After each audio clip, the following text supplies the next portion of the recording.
Lucinta Luna dihujat bakal melahirkan jin. Tunangan Alan sebut ujian bumil. Artis Lucinta Luna dihujat warganet bakal melahirkan jin. Seperti diketahui belum lama ini dalam salah satu postingannya, Lucinta Luna mengaku hamil anak Alan. Dia bahkan memperlihatkan bukti hasil tesnya. Tolong jelaskan kalau dua garis tandanya apa, tulis Lucinta Luna di Instagram. Kini Lucinta Luna dihujat akan melahirkan jin. Lucinta Luna pun meminta calon tunangan, Alan agar cepat pulang lantaran dihujat akan melahirkan jin. Postingan Lucinta Luna tersebut langsung dibanjiri komentar netizen.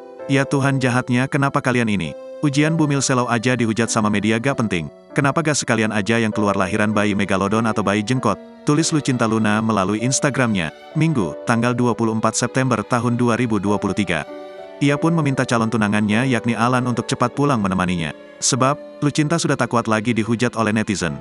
Ayo Pak @alan.luna16, cepat pulang mama lo mega kuat diginiin terus, sambungnya. Melihat calon istrinya bersedih, Alan pun langsung membalas permintaan Lucinta.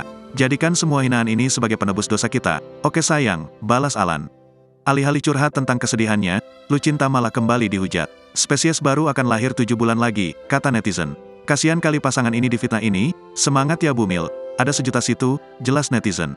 Gue kira bayi komodo, jelas lainnya.